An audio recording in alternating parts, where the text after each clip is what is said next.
At 2:47 a.m. my husband's message lit up my phone. "I'm at Claire's house. Pick me up or it's over." I said, "It's over then." A minute later I forwarded his location to Claire's husband. By morning my ex was on my doorstep, teary, desperate and homeless. That's when I realized peace tastes better than revenge. "Your husband is at my house with my wife." Ryan Fitzgerald's voice came through my phone at 2:48 a.m., exactly 1 minute after I'd forwarded Sean's location to him. I'd been expecting Sean to call to beg to explain why he'd sent that ultimatum from Claire's house. Instead I got Ryan calling from Dubai International Airport, his voice steady despite what I'd just revealed. "How long have you known?" he asked.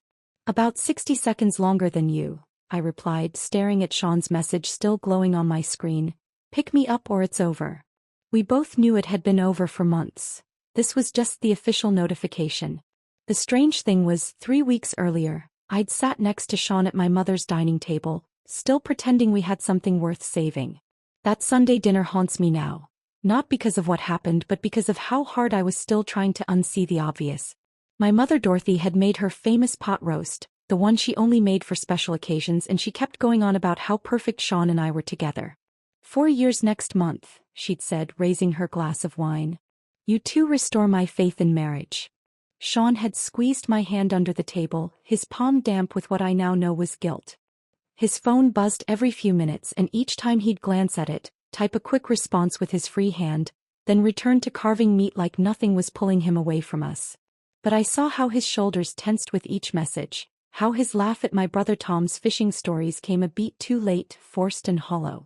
Before we continue with this story of betrayal and ultimate liberation, if you believe women deserve better than 2:47 a.m. ultimatums from cheating husbands, please consider subscribing. It's free and helps these important stories reach others who need them. That morning I'd found the receipt while doing laundry. Moat and Chandon, $127.43, purchased at 11:47 p.m. the previous Tuesday. He told me he was dealing with a server crash at the office that night.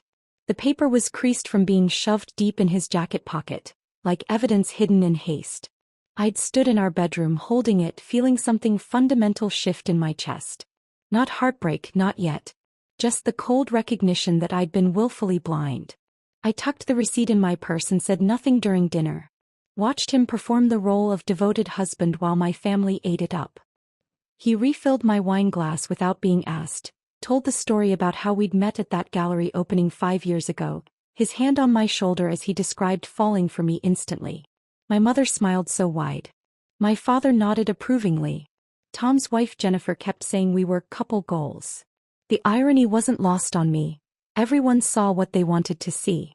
Just like I'd been doing for months. The morning routines had become the most telling performances. Sean still made coffee for both of us, but now he'd angle his body away while reading texts, the phone tilted so I couldn't see the screen.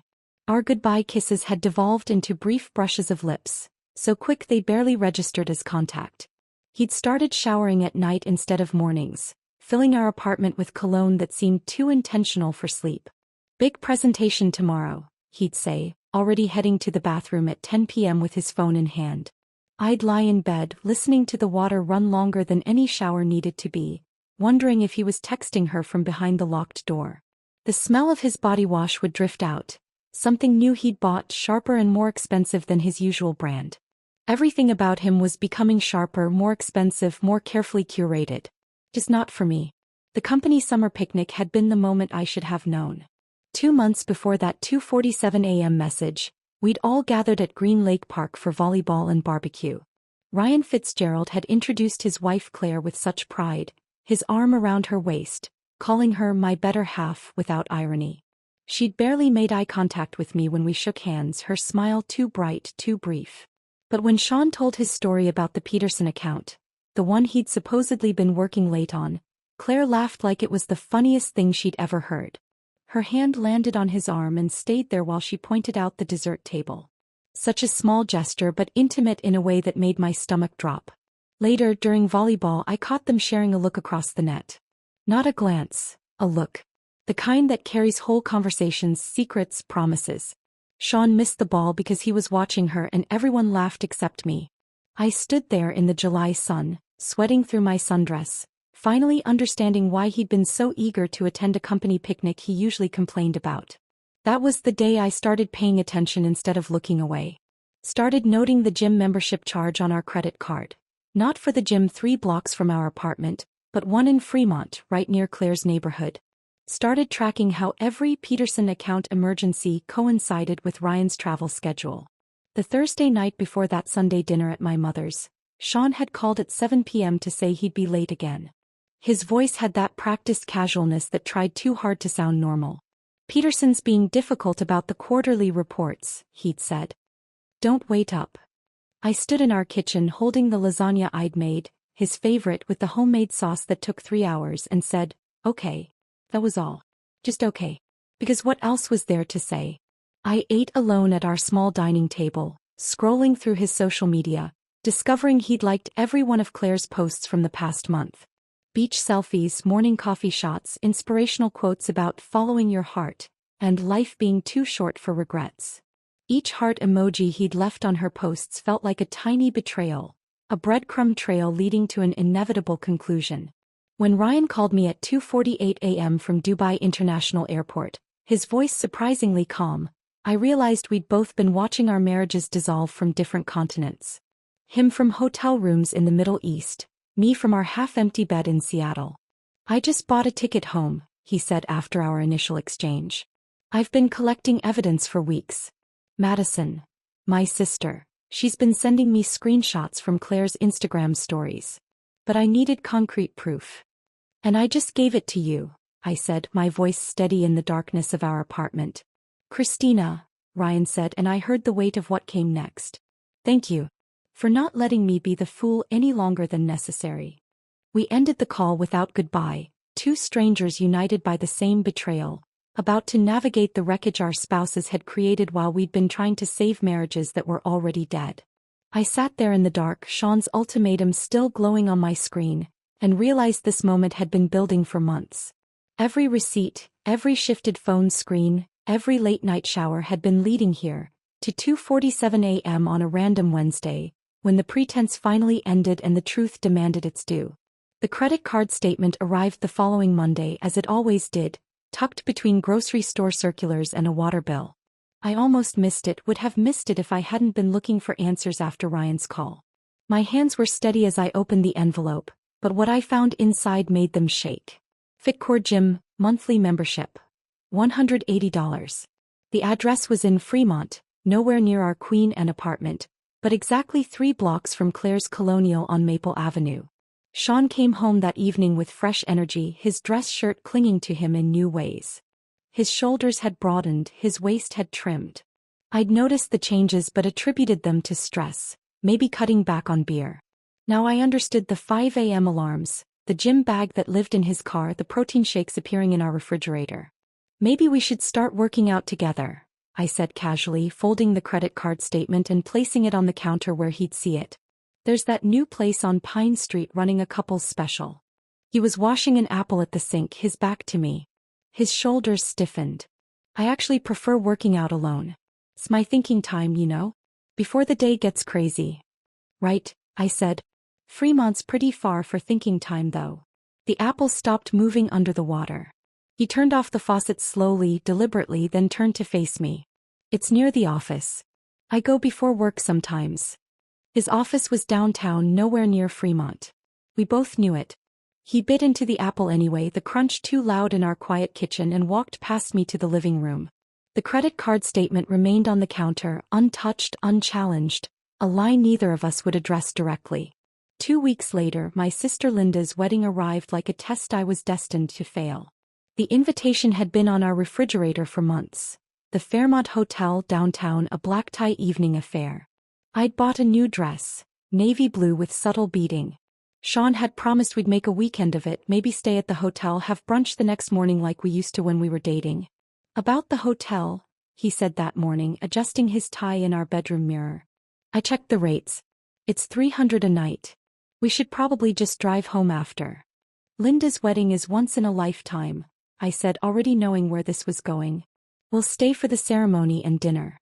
But I've got that early meeting Monday, need to prep Sunday. His reflection wouldn't meet my eyes. At the reception, I watched Linda and her new husband, Michael, dance to their first song. Sean stood beside me, his hand on my lower back in that performative way he'd perfected.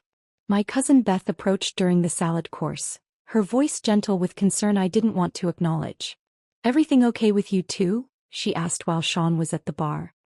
"He seems distracted." "Work's been demanding," I said, the excuse automatic now.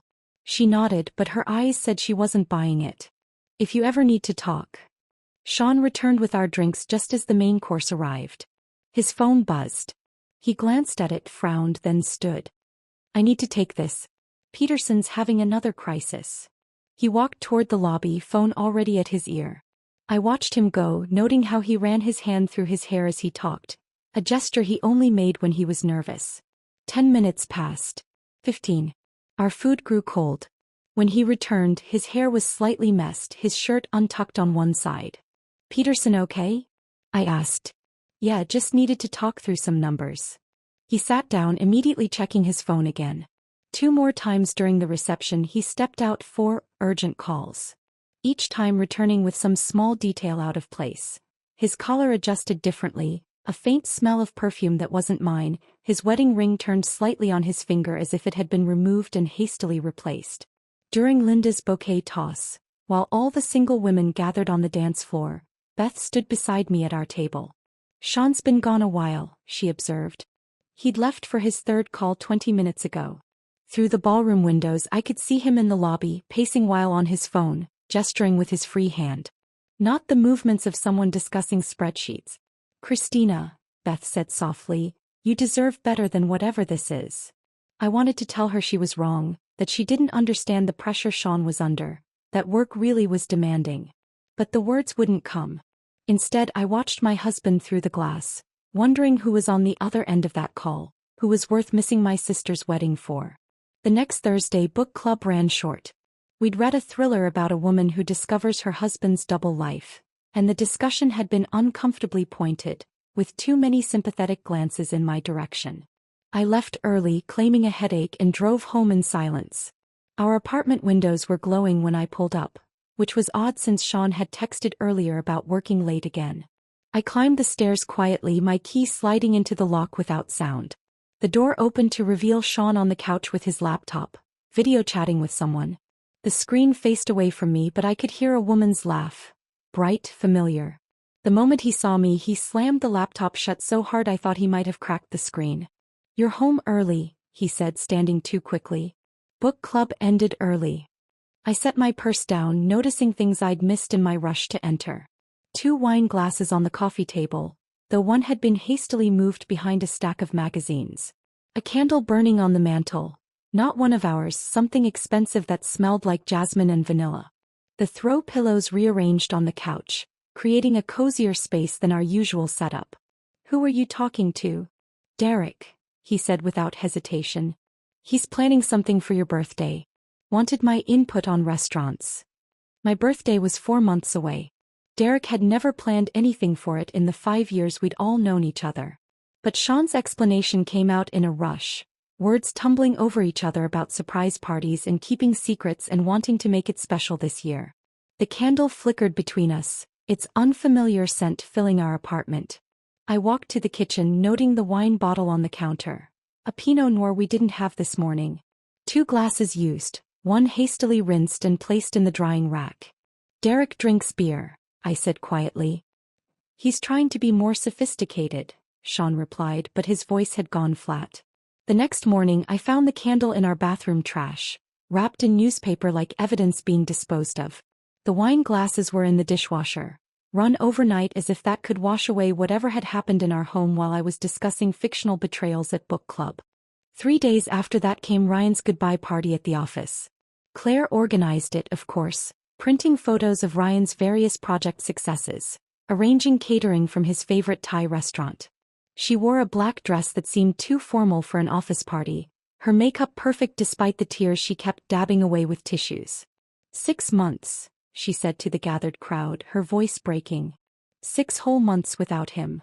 Ryan stood beside her, his arm around her waist, looking uncomfortable with her dramatic display. When he caught my eye across the conference room, something passed between us. A recognition, maybe, of performances we were both witnessing. As people started mingling, Ryan approached me near the coffee station. "Christina, I wanted to ask you something." He pulled out his phone, adding my number to his contacts. "Would you mind checking in on Claire occasionally? I know she says she'll be fine, but 6 months is a long time." Behind him, I watched Sean place his hand on Claire's shoulder, leaning in to whisper something that made her laugh through her tears. "Of course," I told Ryan, saving his number in my phone. "I'll keep an eye on things." The temperature had dropped to 38 degrees by the time I pulled into my parents' driveway on Thanksgiving, 3 months after Ryan's departure.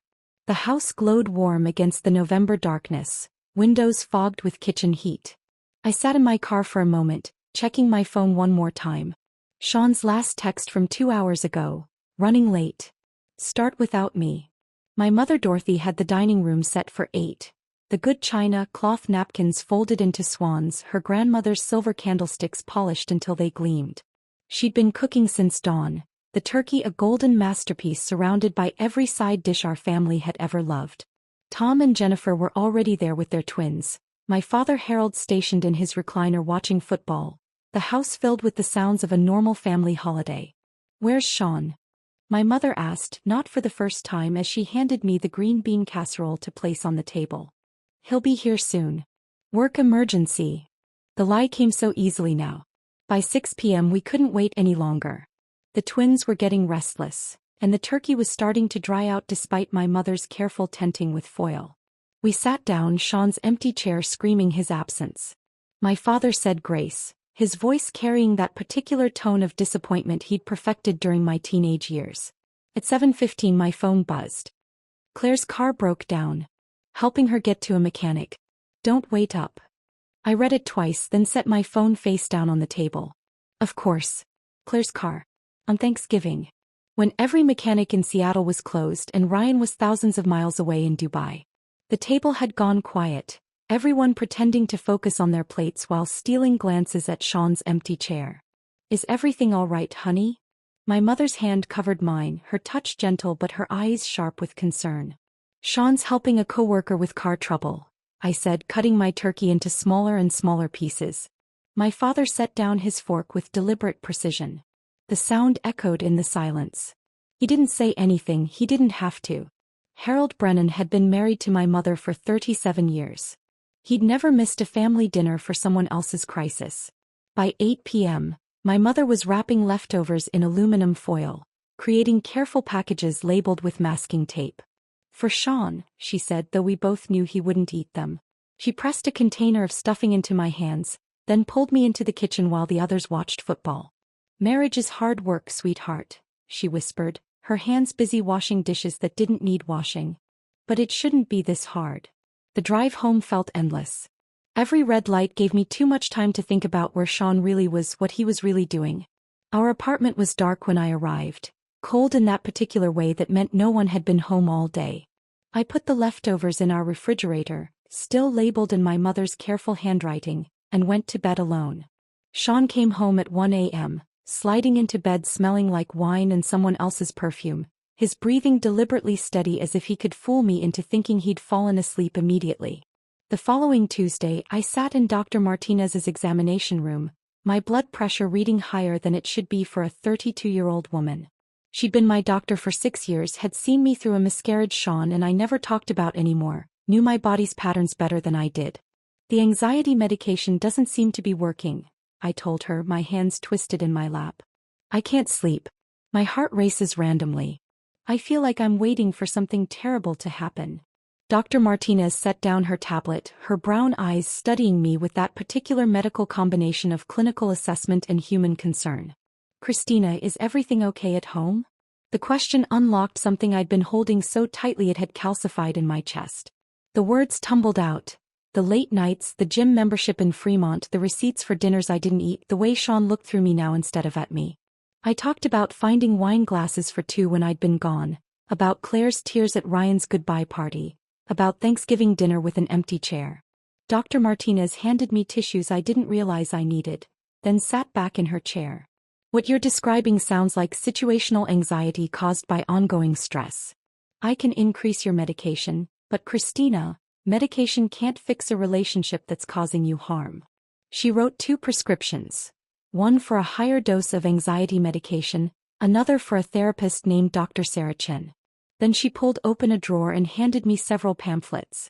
Recognizing emotional abuse, gaslighting in relationships, when love hurts.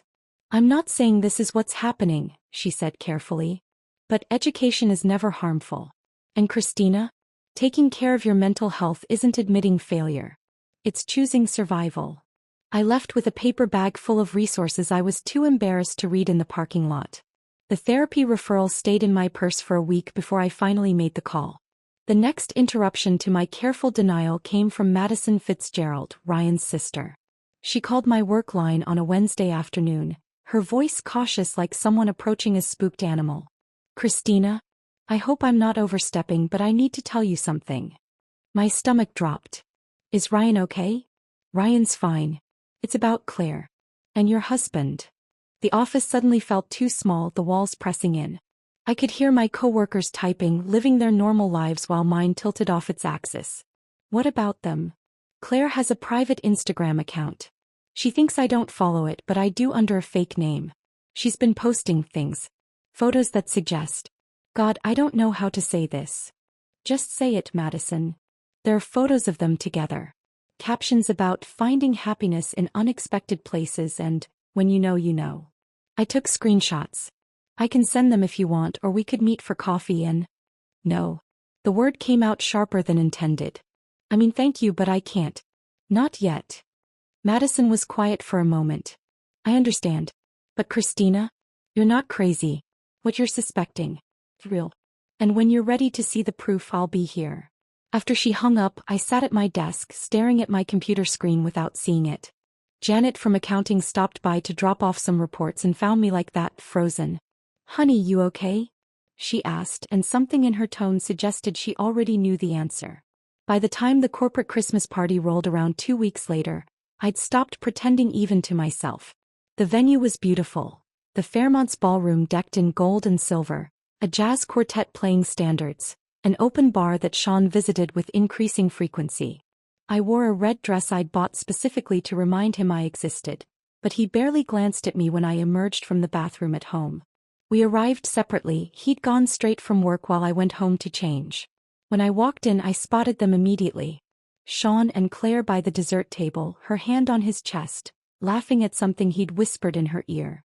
They weren't even trying to hide it anymore. During the CEO's speech about company values and integrity, I watched them drift toward each other like magnets. When the dancing started, they were on the floor for every slow song, his hand too low on her back, her face buried in his shoulder. Our coworkers pretended not to notice, but I caught the glances, the whispered conversations behind hands. Janet appeared at my elbow during "The Way You Look Tonight," pressing a gin and tonic into my hand. My Uber's coming in 20 minutes. You're welcome to share it. I watched my husband sway with another woman to a song we'd danced to at our wedding. Claire's eyes were closed, a small smile on her lips. Sean's wedding ring caught the light as his hand moved up her back. The gold band I'd placed on his finger with such hope now just decorative metal, meaningless. Make it 15 minutes, I told Janet. As we waited outside for the car, the December air sharp enough to cut, Janet squeezed my shoulder. You know the whole office knows, right? We've all been wondering when you'd finally be done with his garbage. I thought about Dr. Martinez's pamphlets, about Madison's offer of screenshots, about my mother's careful leftovers and my father's disappointed silence, about the empty chair at Thanksgiving and the cold bed I'd returned to tonight. The slow unraveling was almost complete. Soon there would be nothing left to untangle. The Uber dropped me at home that night after the Christmas party, and I knew something fundamental had shifted. Not broken, shifted. Like tectonic plates realigning before an earthquake. I stood in our dark apartment, still wearing my red dress that Sean hadn't noticed, and made a decision. If my marriage was going to end, it would be on my terms. Victoria Lawson's office occupied the 17th floor of a glass tower downtown, all clean lines and muted colors that suggested expensive efficiency. I'd found her through a coworker's recommendation, whispered over lunch with the kind of careful tone people use when discussing cancer treatments. The Wednesday after Christmas, I sat across from her mahogany desk, watching her take notes in handwriting so precise it looked printed. "Tell me everything," she said, her reading glasses perched on her nose, pen poised over a legal pad. So I did. The gym membership in Fremont. The missed holidays. The overnight bags packed for late meetings. The Christmas party where they'd dance to our wedding song. Victoria's expression never changed, but her notes filled page after page, occasionally punctuated by small sounds of acknowledgement. "You've been documenting things?" she asked when I finished. I pulled out my phone, showing her the folder I'd created. Screenshots of credit card statements. Photos of receipts. Text messages with timestamps. A spreadsheet tracking Sean's work emergencies against Ryan's travel schedule. They aligned with disturbing precision. Victoria set down her pen and looked at me directly. "Christina, you've been smart. Smarter than most clients who walk through that door. The documentation will help, but we need to protect you financially before he knows what's coming."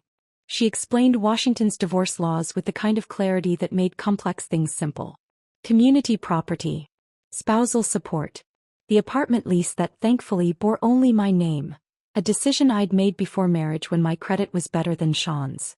"You can legally remove him from the lease with 30 days' notice since you're the sole leaseholder," she said, sliding a form across the desk. "I suggest you do it quietly. File it directly with your property management company. Don't tell him until you're ready for him to know." She gave me a list of tasks, each one a small act of revolution. Open my own bank account. Secure important documents. Change passwords on everything. Install security cameras, for safety, she said with a knowing look. Washington is a two-party consent state for audio recording, but video in your own home is perfectly legal. I left her office with a folder full of information and something I hadn't felt in months: control. The elevator ride down felt like descent into battle, but I was finally armed. The next morning I walked into Chase Bank. Not our usual Bank of America where Sean might know the tellers. The location in Ballard was far enough from our usual routes that I wouldn't run into anyone familiar. The new account specialist, a young woman named Amy with kind eyes and discreet professionalism, didn't ask why I needed an individual account when I mentioned being married. "We see this a lot," she said quietly, fingers flying across her keyboard. "Would you like paperless statements?" "Yes. Everything electronic." She helped me transfer exactly half our joint savings, $12,000 that represented years of careful budgeting, vacation funds we'd never use, the start of a down payment for a house I'd never buy with Sean. The debit card would arrive in 7 to 10 business days at my office address. The checks I'd never use went into my purse like evidence of a crime I was about to commit. Walking out of Chase, I felt my phone buzz. Sean asking what was for dinner. I texted back, "Working late tonight. Fend for yourself." The lie came easily, probably because I'd learned from the best. I stopped at a small cafe in Ballard, ordering chamomile tea with hands that shook slightly as I handed over my new debit card for the first time. The transaction went through. Such a small thing, but it felt like the first breath after being underwater. The security cameras arrived via Amazon 2 days later, during Sean's morning workout in Fremont. The package was heavier than expected. 4 cameras, a central hub, cables that would need hiding. I'd watched 3 YouTube installation videos the night before while Sean slept beside me, learning about angles and blind spots and motion detection. The living room camera went up first, positioned to catch the front door and main space. Another in the kitchen, angled toward the dining area. One in the hallway facing our bedroom door. The 4th I tucked into the bookshelf, nearly invisible among my paperbacks, covering the area where Sean usually sat with his laptop. The app on my phone came alive with feeds from each camera. 4 squares showing our empty apartment from different angles. I could check them from anywhere, record footage, receive alerts when motion was detected. The first test came that very evening, Sean arriving home at 6 p.m., normal time, empty-handed. But the next Wednesday the cameras caught him packing an overnight bag at 3 p.m. when he was supposedly in back-to-back meetings. He folded his clothes carefully. The gray sweater I'd bought him for Christmas, his expensive jeans, the cologne he only wore for special occasions. The unexpected network of support began forming without my conscious effort. Janet from accounting had started forwarding me things without being asked. "Thought you should see this," her emails would say, attached with Sean's expense reports showing dinner for 2 at restaurants I'd never been to, charges at hotels during lunch hours, Uber receipts to addresses in Fremont. Marcus, our building's doorman, had taken to greeting me with extra warmth. One evening as I collected mail, he mentioned casually, "Your husband left pretty early this morning. Around 5 a.m. Hope everything's okay with that work emergency." There had been no work emergency. Sean had told me he was going to the gym. "Thanks, Marcus," I said, understanding the gift he was giving me. These tech companies always something urgent. Even Patricia from the coffee shop downstairs had noticed. She'd been making my morning latte for 2 years, knew I liked an extra shot on Mondays, remembered my name without asking. The day after I'd installed the cameras, she handed me my coffee and held my gaze. "You okay, honey? You seem different lately." "Stressed. Just work stuff," I said automatically. She nodded slowly. "That husband of yours used to come in every morning, you know. Haven't seen him in months.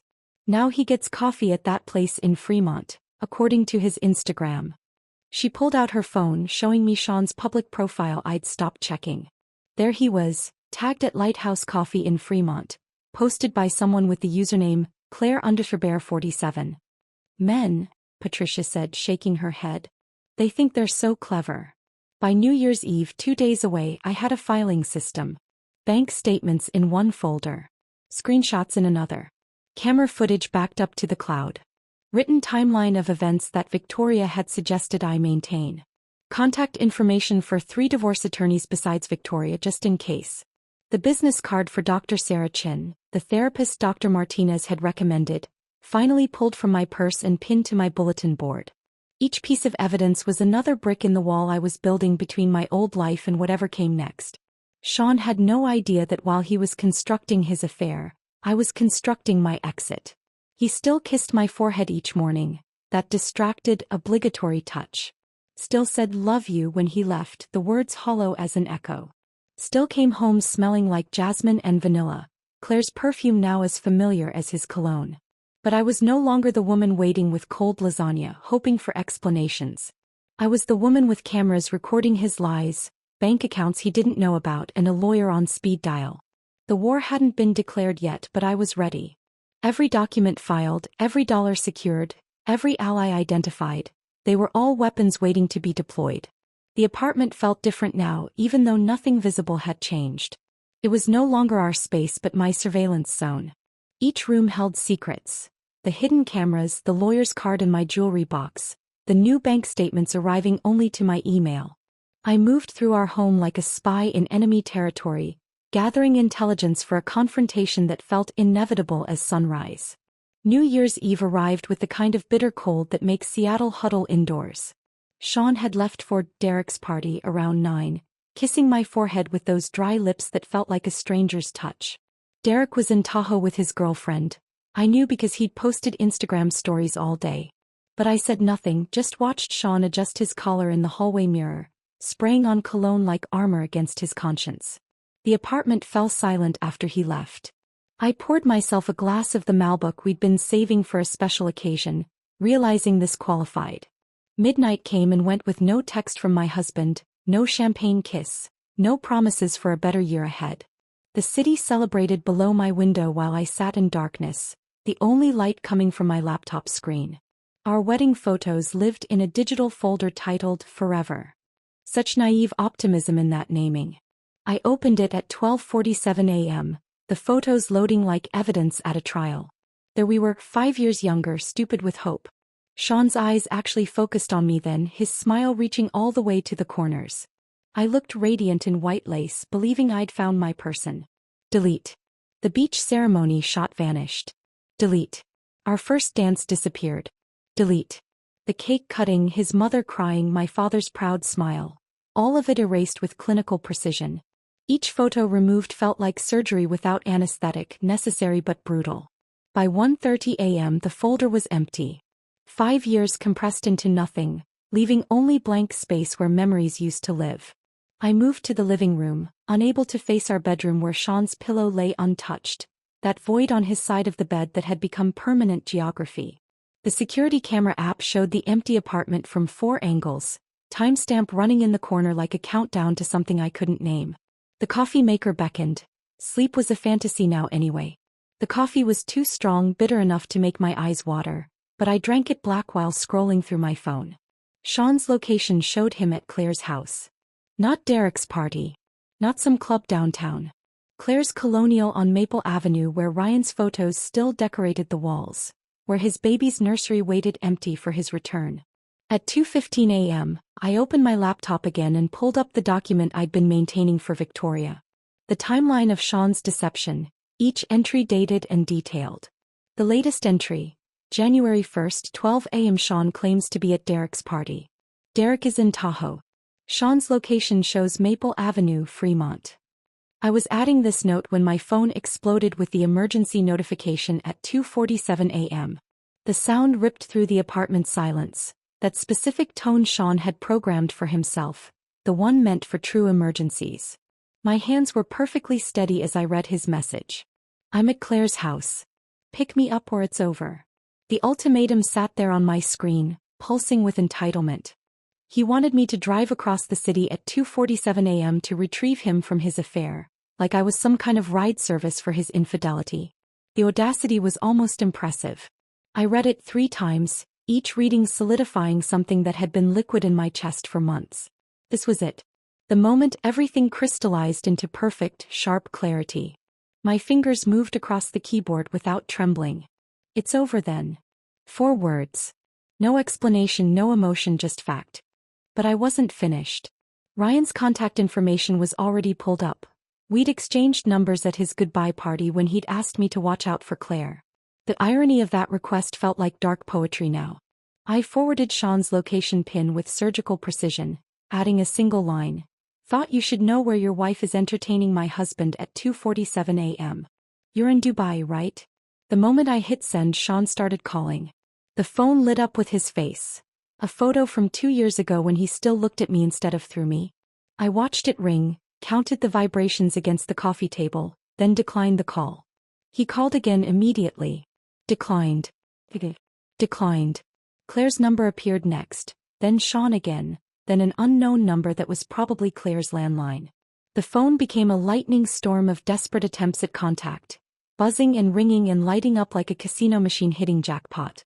I picked it up, looked at the chaos of notifications, then held down the power button. The screen went black. The silence that followed felt sacred, like the moment after confession when sins are supposed to be forgiven. Except I wasn't seeking forgiveness. I was granting myself absolution. The bedroom welcomed me differently now. The bed seemed larger without the weight of waiting for Sean. His pillow no longer mocked me. It was just fabric and filling, meaningless without the person who should be using it. I slid under the covers, my body finding the center of the mattress instead of clinging to my designated side. For the first time in 6 months, maybe longer, I fell into real sleep. Not the fitful, half-aware vigilance I'd been calling rest, but actual deep sleep where the mind finally releases its death grip on consciousness. I dreamed of empty rooms with white walls, of painting them colors Sean would hate. Deep burgundy, midnight blue, that perfect shade of green that looks like forest shadow. I dreamed of silence without the underlying question of where he was, who he was with when he'd come home. Morning arrived with sunlight streaming through windows I'd forgotten to close the blinds on. No alarm needed. My body woke naturally at 7 a.m., refreshed in a way that felt foreign. The apartment was still silent, but it was a different quality of silence now. Peaceful instead of tense. Complete instead of waiting. I made coffee in the French press, taking time to measure the grounds precisely, to wait the full 4 minutes for it to steep. My phone sat on the counter, still powered off, a black mirror reflecting nothing. The urge to turn it on flickered and died. Not yet. This piece was too precious to shatter with whatever digital chaos waited inside. Instead, I sat at the kitchen table with my coffee and watched Seattle wake up below. People walking dogs, joggers defying the January cold, normal life continuing while mine had just detonated and reformed into something unrecognizable. The coffee tasted perfect, not too bitter, not too weak. Everything felt sharper, more defined, like I'd been looking at life through frosted glass and someone had finally cleaned it. At 8 a.m. I finally powered on the phone. It vibrated for 30 seconds straight, notifications piling up like accident victims. 23 missed calls. 57 text messages. 19 voicemails. The numbers felt like a score in a game I'd already won. Sean's first voicemail, timestamp 2:48 a.m. Baby, Please, I can explain. It's not what it looks like. Claire had too much to drink at a party and I was just making sure she got home safe. Please call me back. Claire's voicemail, 3:15 a.m. sobbing, "You vindictive witch. You've ruined everything. Ryan's coming home. You've destroyed my life." But the one that made me smile, actually smile, was Ryan's 3:45 a.m. "Christina. I'm at Dubai International Airport. I've booked the first flight home. My lawyer will be in touch about the evidence. Thank you for having the courage to do what needed to be done." I set the phone down on the kitchen counter, Ryan's voicemail still echoing in my mind, when I heard footsteps on the stairs outside. Heavy, uneven, like someone climbing who hadn't slept. Through the peephole, I saw Sean standing there at 8:15 a.m., looking like someone had assembled him from spare parts of the man I'd married. His shirt was the same one from last night but wrinkled beyond salvation, half-tucked, with a coffee stain spreading across the chest. The gas station cup in his hand shook slightly, plastic lid not quite secure, threatening to spill. I opened the door but didn't step aside to let him in. The January morning air rushed between us, carrying the smell of his desperation, stale alcohol, Claire's perfume, and the particular sourness of panic. "Chris, thank God," he started, moving forward like he belonged inside. I held up my hand. "You can say what you need to from there." His face did something complicated. Surprise, hurt, then anger cycling through like channels on a broken TV. "It's my apartment too." "Actually, it's not." I pulled the document from the side table where I'd placed it days ago, knowing this moment would come. "You were removed from the lease last week. 30 days notice was filed with management on December 28th. You have until January 27th to collect your belongings." The paper trembled in my extended hand. He didn't take it, just stared like I'd spoken in a foreign language. The gas station coffee slipped from his grip, hitting the concrete hallway with a splash that looked like modern art, dark liquid spreading in directions that made no sense. You can't do that. The apartment's in my name. Always has been. My credit, my deposit, my signature. You're listed as an authorized occupant, which I had legally revoked." Victoria's words came through my mouth, calm and precise. "Your belongings will be available for pickup by appointment." His legs seemed to give up their structural duty. He leaned against the doorframe and for the first time I saw him clearly. Not the marketing executive with the easy smile, not the husband who'd charmed my family, not even the cheater who'd been living a double life. Just a 34-year-old man who'd gambled everything and lost. "Claire kicked me out," he whispered. "The moment Ryan called her from Dubai. She literally threw my clothes on the lawn. Said I wasn't worth losing her marriage over. Said I was just entertainment while Ryan was gone." I wanted to feel something. Sympathy, vindication, even pity. But there was only the cold observation of fact, like watching a nature documentary about predators becoming prey. My phone buzzed. Madison Fitzgerald calling. "I should take this," I said, starting to close the door. "Christina, please." "Your mother knows some good hotels," I said, then shut the door with the soft click of finality. Madison's voice burst through the moment I answered. "Christina, you have to hear this." Claire completely lost it. "She's been throwing Sean's stuff on the lawn for the past hour. The neighbors called the cops thinking it was a domestic dispute." Through my window I could see Sean still standing in the hallway, staring at the closed door like it might magically open. Madison continued, her words tumbling over each other with the breathless quality of someone witnessing a car crash in slow motion. "Claire's been playing both sides this whole time. She never intended to leave Ryan, she just wanted attention while he was traveling. She literally called Sean a placeholder in front of the police. Said he was convenient but replaceable. The irony was so perfect it felt scripted. Sean had destroyed our marriage for someone who viewed him as temporary entertainment, a warm body to fill empty space. He'd been having an affair with someone who was also having an affair with him. The best part," Madison said, and I could hear the vindictive satisfaction in her voice, "is that Ryan's already contacted a divorce attorney from the airport. Claire's about to lose everything. The house is in his name, the cars, even her credit cards are all authorized user status on his accounts." After Madison hung up, I made myself breakfast. Real breakfast, scrambled eggs, toast, orange juice. Not the coffee and anxiety diet I'd been surviving on for months. I was halfway through eating when my phone rang. "Jennifer Colton, HR director at Sean's company." At our company technically, though I worked in a different department. Christina, I apologize for calling on a holiday, but this is urgent.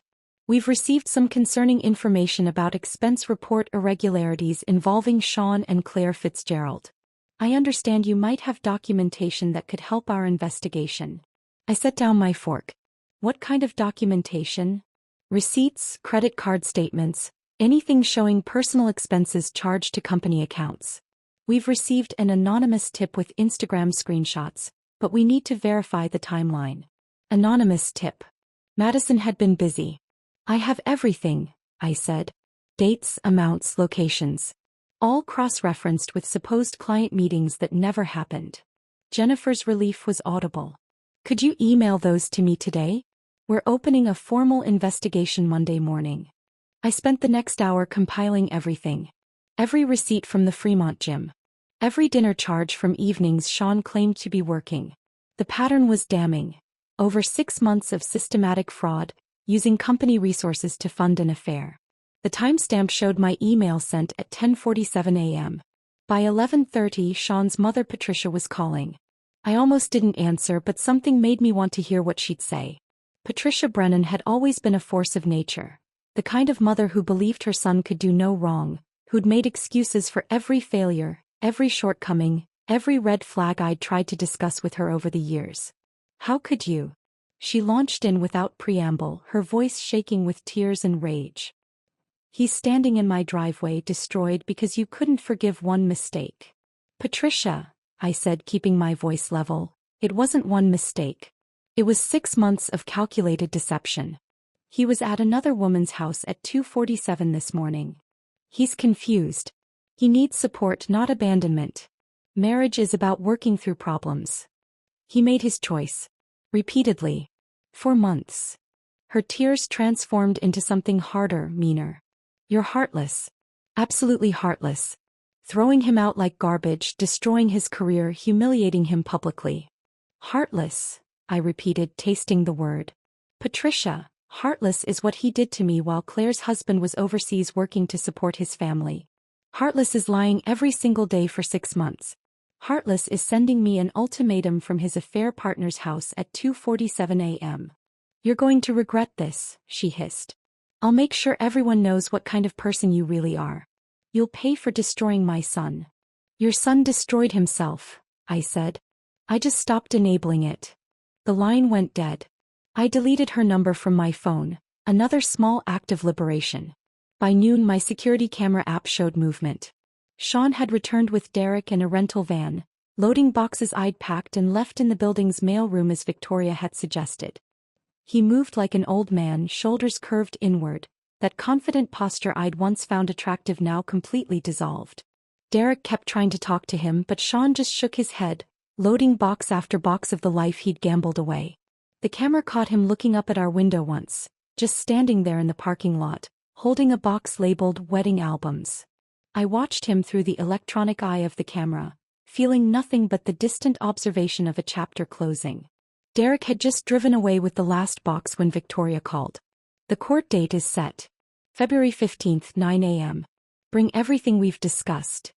Her voice carried that particular satisfaction of a lawyer who knew she'd already won. The 6 weeks between that call and the courthouse felt like watching a slow-motion avalanche from a safe distance. Sean hired an attorney, some budget lawyer from a strip mall who specialized in DUIs and quick divorces. I knew because Jennifer from accounting, who'd become an unexpected ally, mentioned seeing Sean in the parking lot of Affordable Legal Solutions, looking like he'd aged 5 years in 5 weeks. February 15th arrived gray and drizzling, Seattle's sky matching the gravity of the occasion. Victoria met me outside the courthouse, her navy suit impeccable, her briefcase containing enough evidence to bury Sean twice over. She'd organized everything into labeled folders. Financial records, credit card statements, the Instagram screenshots Madison had provided, even the security camera footage of Sean packing overnight bags for his late meetings. His attorney tried to argue for spousal support, Victoria mentioned as we climbed the courthouse steps. I laughed. Actually laughed. Then I sent him the fraud documentation. The courtroom was smaller than I'd expected, more office than theater. Sean sat at the opposite table, wearing the same suit he'd worn to our wedding, I recognized the tiny wine stain on the sleeve from when my Uncle Robert had gotten enthusiastic during his toast. His attorney, a nervous-looking man named Gary something, shuffled papers like he was looking for a miracle between the pages. Judge Patricia Nakamura presided with the kind of no-nonsense energy that suggested she'd seen every possible version of marital disaster. Victoria presented our case with surgical precision. Each receipt projected on a screen. Each Instagram screenshot time-stamped and verified. The credit card charges to hotels during lunch hours. The gym membership in Fremont.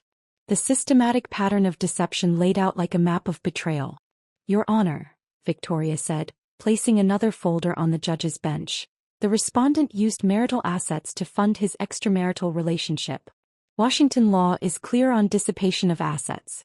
Every dinner, every hotel room, every gift purchased for Ms. Fitzgerald represents money stolen from the marital estate. Sean's attorney tried to object, argue, minimize. But what defense could stand against receipts, screenshots, and Sean's own expense reports showing he'd charged affair dinners as client meetings? Judge Nakamura's expression grew colder with each piece of evidence.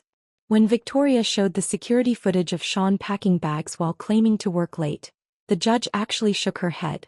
Mr. Brennan, she said, looking directly at Sean, did you believe your wife wouldn't notice $18,000 in unexplained charges over 6 months? Sean mumbled something about stress and mistakes. The judge cut him off. These aren't mistakes. This is systematic deception and financial fraud against your spouse. The ruling was everything Victoria had promised. The apartment remained mine. The savings mine. Half of Sean's 401k transferred to me. He kept his personal debt, including the credit cards he'd hidden, the ones he'd used for hotel rooms and weekend trips with Claire. The judge even ordered him to pay my attorney fees. Another $8,000 he didn't have. Petition for dissolution granted, Judge Nakamura announced. This marriage is dissolved. Walking out of that courthouse officially divorced, felt like stepping out of a dark theater into daylight. Victoria shook my hand, told me I'd been the ideal client. Organized, rational, with evidence that made her job easy. Sean stood by his car in the parking lot, looking at papers his attorney had given him. For a moment, our eyes met across the rain-slicked asphalt. Then I got into my car and drove away, leaving him standing there like a memorial to his own destruction. 2 months later, March brought unexpected sunshine and a text from Ryan Fitzgerald. Coffee? I owe you a proper thank you. We met at a small place in Wallingford, neutral territory away from both our old lives. Ryan looked healthier than I'd expected. Dubai's sun had given him color, and the absence of Claire's chaos had restored something younger in his face. He stood when I arrived, a gesture Sean had stopped making years ago. You saved my life, he said without preamble once we'd ordered. I would have spent years funding her affairs, thinking I was the problem. We saved each other, I corrected. Your call at 2:48 a.m. confirmed I wasn't losing my mind. He laughed, not bitter but genuinely amused. Claire's still posting on Instagram. Motivational quotes about rising from ashes and finding yourself through adversity. She's living with her mother in Tacoma, working part-time at a yoga studio. I pulled out my phone, showing him Sean's latest LinkedIn post about professional pivots and learning from failure. We both laughed then, the free sound of people who'd survived the same storm. He tried to contact me, Ryan said, stirring his coffee. Sean wanted to compare notes about Claire. Like we were going to form some kind of pathetic support group for men who'd been played. What did you tell him? Nothing. Blocked his number.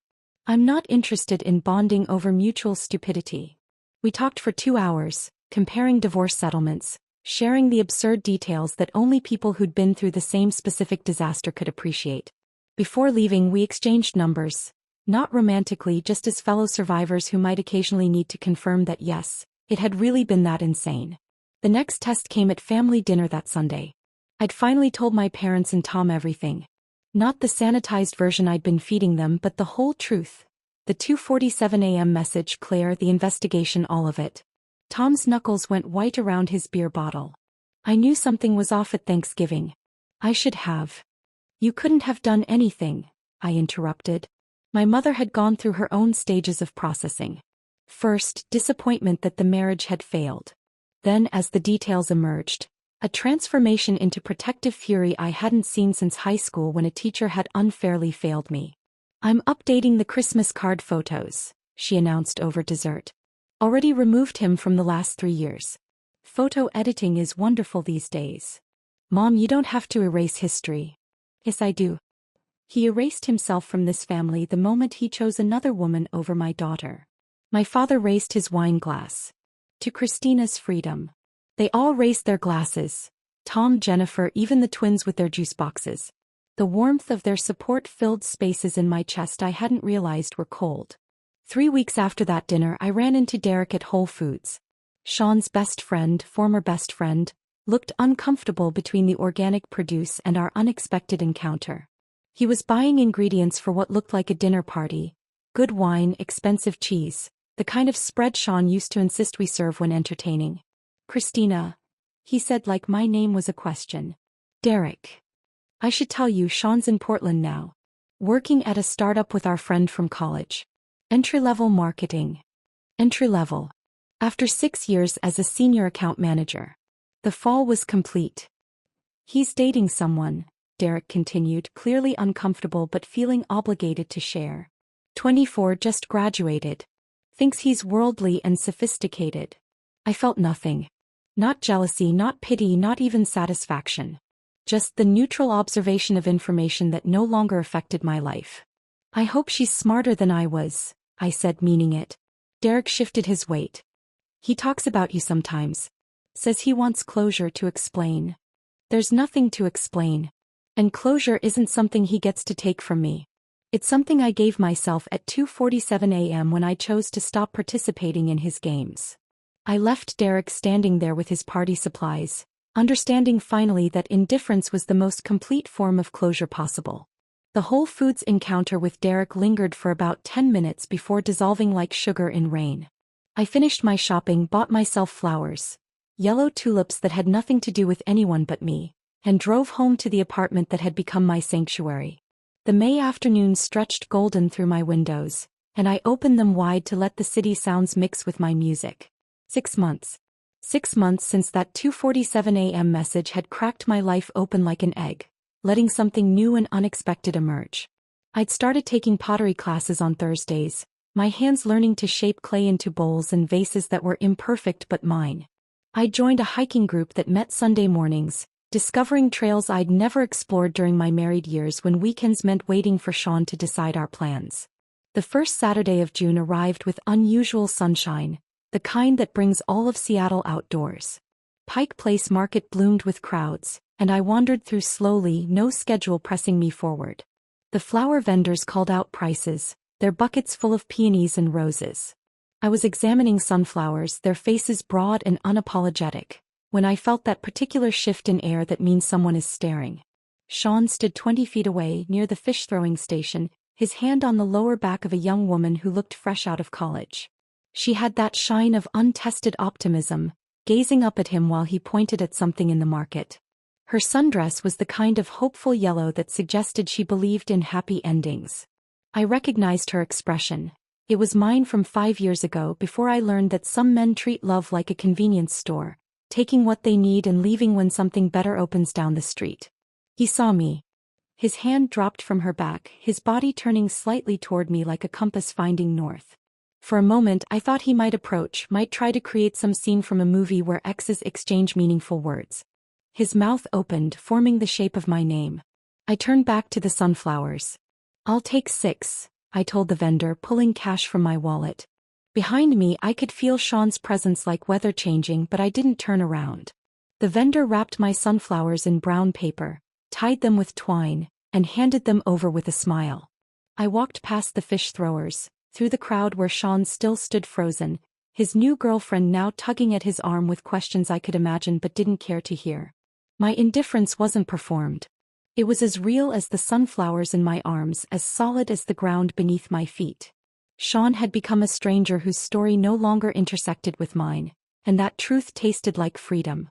Monday morning brought Jennifer Colton to my office. Not my cubicle but my actual office, the promotion having materialized in April like a reward for surviving with grace. "The board met Friday," she said, closing the door behind her. They're creating a new position, Director of Compliance and Ethics. The job is yours if you want it. I set down my coffee carefully. Why me? Because you handled the investigation with complete professionalism while your personal life was imploding. Because you maintained your work quality when lesser people would have collapsed. Because the board believes someone who can navigate that level of personal crisis while protecting company interests is exactly who should be preventing future incidents. The irony was almost poetic. Sean's fraud had created the need for this position, and my survival of his betrayal had qualified me to fill it. The salary Jennifer mentioned made me grateful I was sitting down. Enough to not just survive but actually thrive, to travel, to save, to never again be financially dependent on anyone. There's one more thing, Jennifer added. The corner office on 17 is yours. The one overlooking Elliott Bay. After she left, I stood in what would be my new office, watching ferries cross the water like slow-moving promises. Success tasted different when you'd earned it, not in spite of disaster but because of how you'd handled it. Every spreadsheet I'd completed while my marriage crumbled, every meeting I'd run while my life rearranged itself, it had all counted. That evening, Seattle delivered one of its signature summer rainstorms, the kind that arrives suddenly and leaves everything clean. I opened every window in my apartment, letting the rain-scented air fill the space. The apartment had transformed since January. New art on the walls, pieces I'd chosen without committee, colors Sean would have called too bold. Plants everywhere, thriving in corners where his gaming setup used to dominate. Books stacked on surfaces because I no longer had to keep everything magazine perfect for someone who didn't notice anyway. I found myself in the closet, pulling out the folder Victoria had given me at our final meeting. The divorce decree, official and stamped, felt like ancient history even though it was only months old. I considered throwing it away but instead tucked it back in the folder. Not as a reminder of pain but as proof of survival.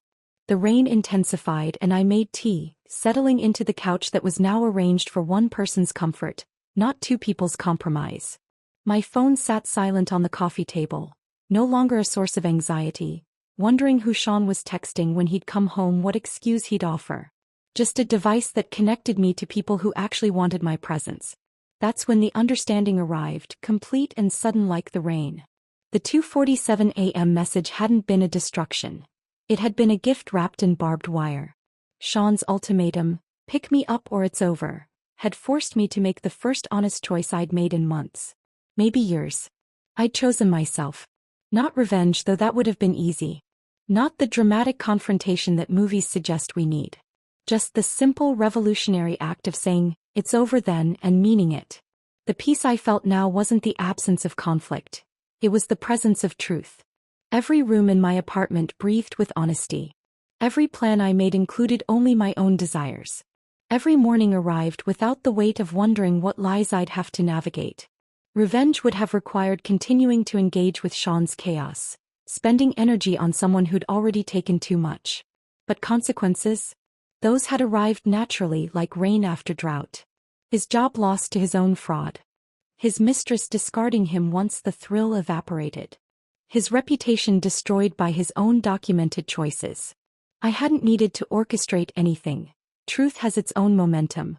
I closed my eyes, listening to the rain against windows, and realized something profound.